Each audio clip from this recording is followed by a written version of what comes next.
महेसर हाजी गुलाम नबी महेसर जी नात पढ़ंदम जी जी उहा पढ़ंदम नात इन जी वॾी कहाणी आहे ऐं सॼी मूंखे यादि आहे लेकिन जी इन लाइ मां नथी पढ़ी सघां उहा कहाणी जो मां नात कोन पढ़ी सघंदमि मां रोई पवंदमि लेकिन मां थोरो तव्हांखे ॿुधाईंदमि त इहा नात जॾहिं हाजी गुलाम नबी महेसर जन जी जी लिखी ऐं रखी पंहिंजे पुटड़े नाले मिठे के जी फरमायो त इहा नात जॾहिं तव्हां ॾिसजो त ही अबू असांजा हिन दुनिया मां मोकिलाइण वारा आहिनि त उन टाइम तव्हां ही नात पढ़जो। पोइ इहा नात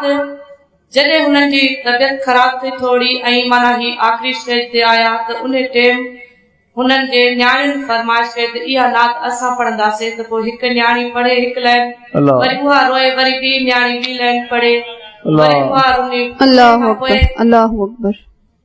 इहा नात ख़तम थियण ते आई त हज़रत हाजी गुलाम नबी महेसर उथी ऐं वेही रहिया त जेके डॉक्टर आया हुआ तबियत पुछण ऐं ॾिसण आया हुआ त उन वक़्तु तेज़ सियारो हुयो लेकिन उन डॉक्टर खे बिल्कुलु एॾा पसीना अची विया ऐं डॉक्टर चवण लॻो त ही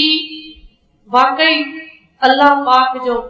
मनपसंद बंदो आहे ही नात पढ़ण सां न्याणी नात पढ़ी आहे ऐं ही हाजी गुलाम नबी महेसर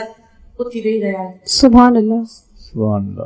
उन नात ते अचो त असां जी जी बिस्मिल्लाह मोते बि मेहरबानी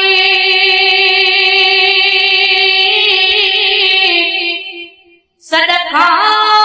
सिवाय करे वञे वाह मोते बि मेहरबानी सदका सिवाय करे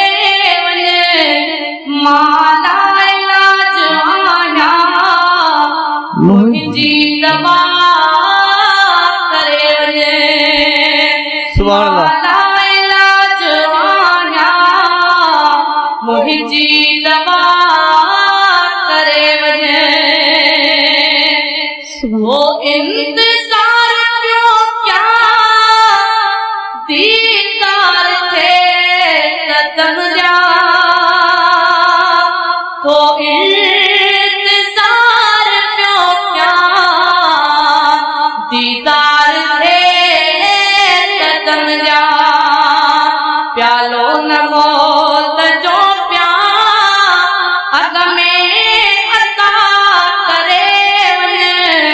प्यालो न मौत जो प्या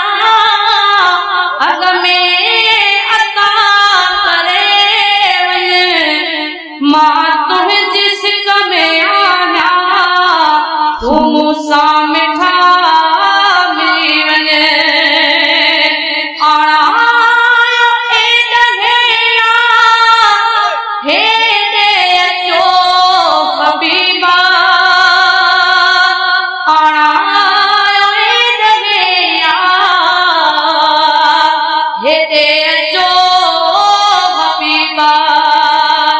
हर मर्ज खां महेसर आजो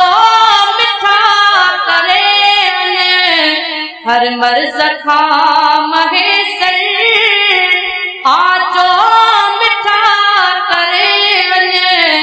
माला इलाज आया मुंहिंजी दवा